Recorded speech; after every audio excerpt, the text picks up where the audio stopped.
ফেসিবাদের বিরুদ্ধে লড়াই করে নাই। মাদ্রাসা, কওমি মাদ্রাসার ছাত্ররা রক্ত দিয়েছে, আলিয়া মাদ্রাসার ছাত্ররা রক্ত দিয়েছে, হেফাজতের সন্তানরা, জামাতের সন্তানরা, বিএনপির সন্তানরা, সকল দলমতের মানুষ রক্ত দিয়েছে। এমন একটি বাংলাদেশ চাই যে দেশে মুসলমানদের অধিকার সংরক্ষিত হবে। আগে সরকার ভাগাইছেন কেন? তারা ইসলাম আর মুসলমানকে আঘাত করেছিল। এখনো যদি আপনারা সংস্কারের নামে আবার কোরআন সুন্নাহ বিরোধী আইন করতে চান, ক্ষমতায় থাকতে পারবেন না। কোরআন সুন্নাহ বিরোধী কোন আইন বাংলাদেশে চলবে না। এই দরবার থেকে স্পষ্ট ঘোষণা দিচ্ছি, নারী বিষয়ক সংস্কার কমিশনে নাস্তিক পুরুষ আর মহিলা, আমেরিকার ইহুদি ধনকুব জর্জ সরোসের পয়সা খেয়ে যারা বাংলাদেশে কোরআন সুন্নাহ বিরোধী আইনকে সংস্কারের নামে চাপাই দিতে চায়, এই ধরনের আগুন নিয়ে খেলার মতো সিদ্ধান্ত বর্তমান সরকারকে পরিহার করতে হবে। এবং আমার মনে হয় এই কমিশনে ভারতের রয়ের দালালরা আছে, এরকম পরিস্থিতি সৃষ্টি করবে যেন সরকার বেকায়দায় পড়ে। বর্তমান সরকারকে আমরা অনেক সুপারিশ করেছি, তারা গ্রহণ করছে। আমি বলেছিলাম সেভেন সিস্টারকে আলাদা করো, আপনারা দেখেছেন সরকার সিদ্ধান্ত নিয়েছে। আমি মমতা ব্যানার্জির বিরুদ্ধে বলেছিলাম ভারতের পররাষ্ট্রমন্ত্রীকে তলব করে ক্ষমা চাইতে হবে, পরের দিন সরকার ডেকে ক্ষমার ব্যবস্থা করেছে। তারপরে আমি বলেছিলাম ভারতের সাথে বাণিজ্যিক সম্পর্ক ছিন্ন করতে হবে, ছিন্ন হয়েছে। আলহামদুলিল্লাহ বলেন, হয়েছে না? তারা এই দেশের মুসলমান তাদেরকে সমর্থন করেছে কেন? দুইটা কারণে। কয়টা কারণে? কয়টা কারণে? তার এক নাম্বার কারণ হচ্ছে বর্তমান সরকার ভারতীয় আধিপত্যবাদের বিরুদ্ধে মজবুত। 16 বছর ভারত যে আধিপত্য চালু করেছিল বাংলাদেশে, অন্যায়ভাবে দেশের সমস্ত প্রতিষ্ঠানকে অকার্যকর করার চেষ্টা করেছিল। বর্তমানে যারা ক্ষমতায় আছে ভারতীয় আধিপত্যবাদের বিরুদ্ধে তারা শক্ত অবস্থান নিয়েছে। আর দুই, যারা এই দেশের মানুষকে জুলুম করেছে তাদের শাস্তির ব্যবস্থা হাতে নিয়েছে। এই জন্যই কিন্তু দলমত নির্বিশেষে সবাই তাদেরকে সমর্থন করে। কিন্তু ঘাপটি মেরে থাকা সিআইএর এজেন্ট, রয়ের এজেন্ট আর ব্র্যাক বিশ্ববিদ্যালয়ের কিছু পদ ভ্রষ্ট প্রফেসর, শিক্ষক শিক্ষিকার প্ররোচনায় যদি কোরআন সুন্নাহ বিরোধী আইন বাংলাদেশে হয়, 5ই আগস্টের মতো আবার মুসলিম জনতা মাঠে নামতে বাধ্য হবে। কোরআন সুন্নাহ বিরোধী কোন আইন সংস্কারের নামে আমরা মেনে নিব না। রাজি আছেন? কারা কারা রাজি আছেন হাত তুলে দেখান।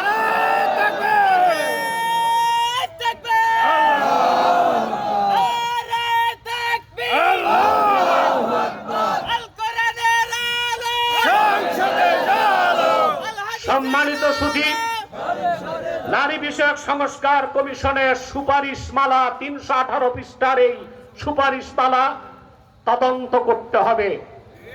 আর সেই সার্চিং কমিটিতে দেশের সেরা আলেমদেরকে রাখতে হবে।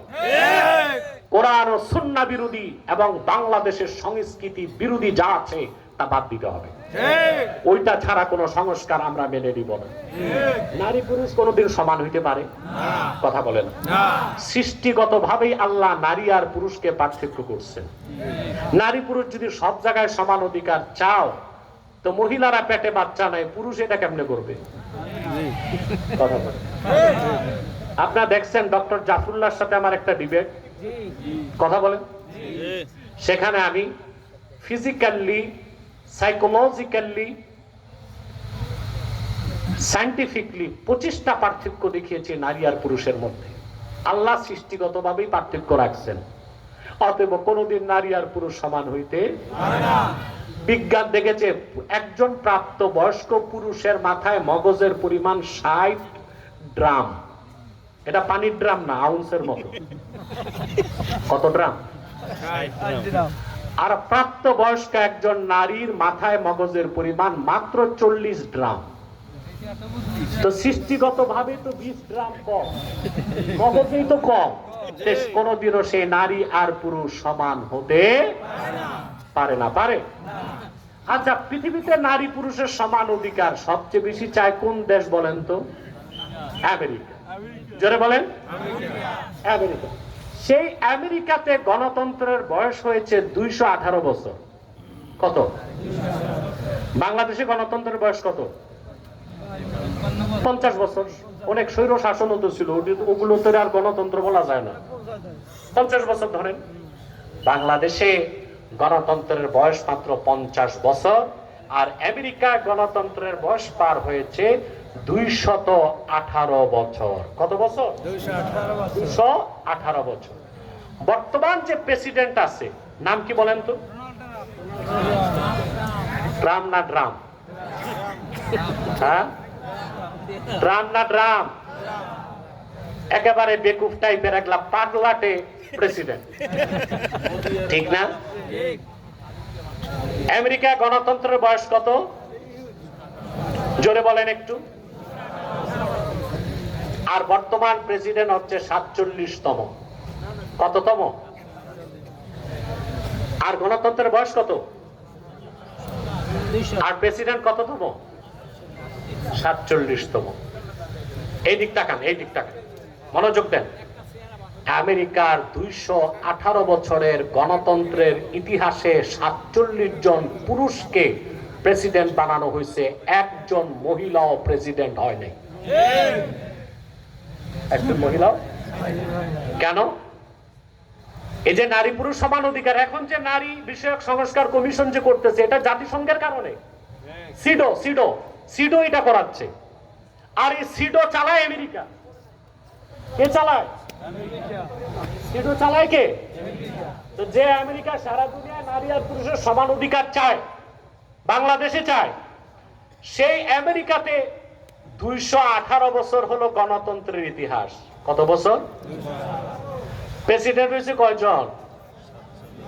একজন মহিলাকেও তোমরা প্রেসিডেন্ট বানাইলা না কেন? কথা বলেন। আপনারা এবার বসেন না, একটু ধৈর্য ধরে আল্লাহর রাস্তায় বসে যান। 218 বছরে তারা 47 জনকে প্রেসিডেন্ট বানাইছে, একজন মহিলাকেও।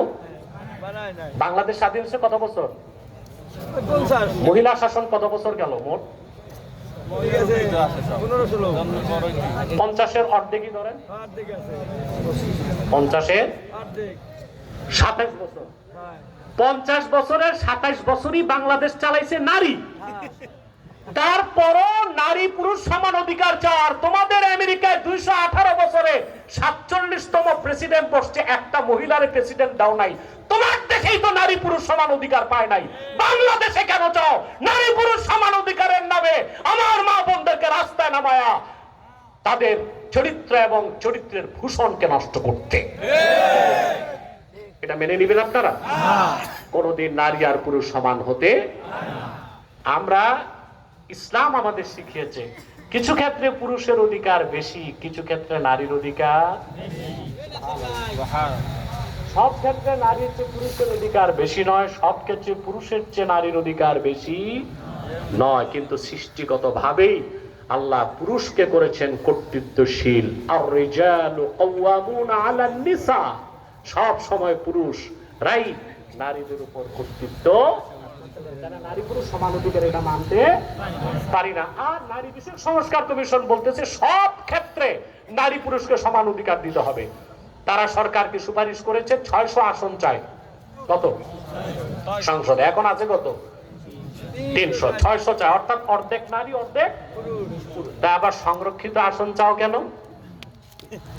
কথা বলে না। আমরা চাই বর্তমান সরকার কোরআন সুন্নাহ বিরোধী কোনো আইন করতে পারবে না। আমরা জীবনের সকল ক্ষেত্রে সুন্নাহের অনুসরণ করতে চাই।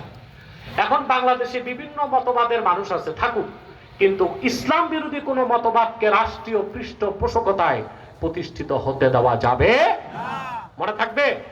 তাহলে মুজাহাদার চূড়ান্ত ব্যাখ্যা হচ্ছে সুন্নত তরিকায় জীবন যাপন, ব্যক্তি জীবন, সমাজ জীবন, রাষ্ট্র জীবন, অর্থনৈতিক জীবন, সংসার জীবন, নামাজ, রোজা, হজ, যাকাত, চলন বলন, উঠা বসা, শিক্ষা, সংস্কৃতি, সকল ক্ষেত্রে সুন্নাহের অনুসরণ করতে হবে। তাইলে আপনি হবেন মুহসিন। কি হবেন? জোরে বলেন। ওয়া ইন্নাল্লাহা লামাআল মুহসিনিন, নিশ্চয়ই আল্লাহ আছেন মুহসিন বান্দাদের সাথে। এটা কোন অর্থে? আল্লাহ মুহসিন বান্দাদের সাথে আছেন কোন অর্থে? আল্লাহ তার মুহসিন বান্দার জন্য 4টা জিনিসকে ওয়াজিব করেন। কয়টা জিনিস? বান্দা মুহসিন হয়ে গেলে আল্লাহ তার উপর রহমত নাজিল করেন। সুবহানাল্লাহ বলুন। আল্লাহ তার ইজ্জত রক্ষা করেন। আল্লাহ সুবহানাহু ওয়া তাআলা তাকে কুওয়াত দান করেন, রূহানি শক্তি। সুবহানাল্লাহ, সুবহানাল্লাহ। ইজ্জত, রাহমাত, কুওয়াত, নুসরাত আল্লাহ তার পক্ষ থেকে গায়বী সাহায্য করেন। এই যে আপনারা বাংলাদেশের মুসলমান পরিত্রাণ চাচ্ছেন, কিভাবে পাবেন?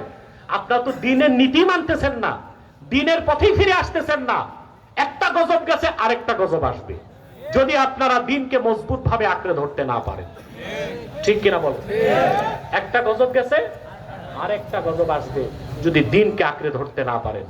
আবু দাউদ শরীফের হাদিস 3462 নম্বর হাদিস, রাসূল করিম সাল্লাল্লাহু আলাইহি ওয়াসাল্লাম 1500 বছর আগে উম্মতকে সাবধান করেছেন, ইযা তাবায়াতুম বিল ঈনাহ ওয়া আখাযতুম আযনাবাল বাকর ওয়া রাদিতুম বিয-যার'i ওয়া তারাকতুমুল জিহাদ সাল্লাল্লাহু আলাইকুম যুল্লান লা ইয়ানজাউহু হাত্তা তারজিউ ইলা দীনিকুম। রাসূল করিম সাল্লাল্লাহু আলাইহি ওয়াসাল্লাম ইরশাদ করেছেন, ইযা তাবায়াতুম বিল ঈনাহ, তোমরা যখন ব্যবসা করবে, ব্যবসায় থাকবে সুদের সাদৃশ্য। কি থাকবে? সুদ খাওয়া তো জঘন্য অপরাধ। আরে কবিরা গুনাহ। মার সাথে জেনা করা হচ্ছে সবচেয়ে ছোট গুনাহ। মার সাথে জেনা করা যেরকম গুনাহ, সবচেয়ে ছোট গুনাহ হচ্ছে ওই রকম 73টা গুনাহ সুদে। আরেকটা হচ্ছে সুদ না, বাহানা করে সুদ খাওয়া। এটা বাংলাদেশে আছে না নাই? সুদের নাম এখন ইন্টারেস্ট, মুনাফা, লভ্যাংশ। ঠিক কিনা? বাজলুল মাজহুদে ব্যাখ্যা এসেছে হাদিসের, ইনা হচ্ছে আল বাইআতুল্লাতী তাতাশাব্বাহু বির-রিবা, যে লেনদেনটা সুদের সাদৃশ্য রাখে, অর্থাৎ ডাইরেক্ট সুদ না খায়া বাহানা করে সুদ খাওয়া, এটাও হারাম। এটাও কি হারাম? বাহানা বুঝেন? হিলা, হিলা, হিলা। আপনাদের দেশে তালাক দিলে হিলা দেয় না? কথা বলেন। হিলাটা হচ্ছে একটা নিকৃষ্ট জায়েজ কাজ, অর্থাৎ থুতু ফেলে থুতু চাটা, থুতু ফেলে। এটা বাংলাদেশে খুব বেড়ে গেছে হিলা। আগের মাথায় বউ তালাক দিয়েছে, মৌলবীর কাছে গেছে, মৌলবী বলছে বকরি একটা আনো, থুতু একটা লেগে দিয়েছে, ব্যবস্থা দিছে হিলা। ব্যবস্থা দিছে কি? এটা হচ্ছে একটা নিকৃষ্ট জায়েজ বাহানা। মোগল আমলে এক আলেম ছিল মাখদুমুল মালিক। কি নাম? প্রচুর টাকা পয়সা ছিল তার। তো জিন্দিগি দেশে জাকাত দেয় নাই, সারা জীবন জাকাত থেকে পাচ্ছে হিলার মাধ্যমে। কিসের মাধ্যমে? হিলার মাধ্যমে। জাকাত ফরজ হয় কখন? আপনি যখন মালিকে নেসাব হবেন, ঠিক না? 52.5 তোলা রূপা, তৎপরিমাণ অর্থ। 7.5 তোলা সোনা, তৎপরিমাণ অর্থ। এখন সোনা রূপার কারেন্সি বহুত পার্থক্য, রূপা ধরতে হবে। অর্থাৎ যার 60 থেকে 65,000 টাকা আসবে এখন, ওয়াহালা আলাইহিল হাউল, 1 বছর ঘুরবে, তখন আপনার উপর জাকাত কি? আর 1 বছর না ঘুরলে তো ওই মৌলবীর তো প্রচুর টাকা ছিল, এখন জাকাত দেওয়ার আগে কি করতে জানেন? 1 বছর হওয়ার আগে সে তার সব সম্পদ তার বউকে হাদিয়া করে দিল, জাকাত থেকে বেঁচে গেছে। আবার তার বউয়েরটা 1 বছর হওয়ার আগে স্বামীকে হাদিয়া করে দিত। এই হিলার মাধ্যমে সারা জীবন সে জাকাত দেয় নাই। আব্দুল্লাহ ইবনুল মুবারক তিরস্কার করে বলেছেন, ইউখাদিউনাল্লাহ কান্নামা ইউখাদিউনাস সিবিয়ান, এই দুনিয়াদার মৌলবীগুলো আল্লাহ তাআলাকে ধোঁকা দিতে চায় ওইভাবে মুরব্বীরা বাচ্চাদেরকে যেভাবে ধোঁকা দেয়, আল্লাহকে কেউ ধোঁকা দিতে পারবে না।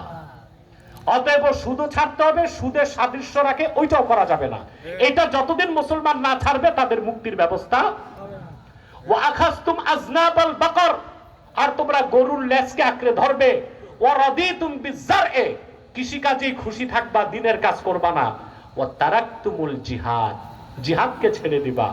সাল্লাল্লাহু আলাইকুম যুল্লান, আল্লাহ তাআলা তোমাদের উপর এমন বেইজ্জতি ও অসম্মানকে দিবেন, লা ইয়ানজাউহু হাত্তা তারজিউ ইলা দীনিকুম, সেই অপমান আর বেইজ্জতি থেকে আল্লাহ তাআলা তোমাদেরকে সেই বেইজ্জতি থেকে আল্লাহ তাআলা পরিত্রাণ দিবেন না যতক্ষণ না তোমরা পুরাপুরি দিনে ফিরে না আসো। তো পুরা দিনে ফিরে আসবেন, দিন মোতাবেক চলবেন, দিনের বাইরে কিছু মানবেন না, এর নাম মুজাহাদা। এই মুজাহাদার মাধ্যমে আপনি হবেন মুহসিন। কি হবেন? ওয়া ইন্নাল্লাহা লামা আল মুহসিনিন, মুহসিন বান্দাদের সাথেই আল্লাহ আছেন। আল্লাহ যেন আমাদেরকে মুহসিন হিসেবে কবুল করেন। আমি প্রধান অতিথি ছিলাম, মুনাজাত আমার দায়িত্ব ছিল, আমি অসুস্থতার কারণে চলে যাচ্ছি। আমাদের মুহতারাম শামীম বিন সাইদি সাহেব কিছু বক্তব্য রাখবেন, তারপর সাইফিনগরের পীর সাহেব মুনাজাত করবেন। এর আগে যাবেন না, ধৈর্যের সাথে বসবেন। ওয়াখির দাওয়ানা আনিল হামদুলিল্লাহি রাব্বিল আলামিন, ওয়াসসালামু আলাইকুম ওয়া রাহমাতুল্লাহি তাআলা ওয়া বারাকাতুহু।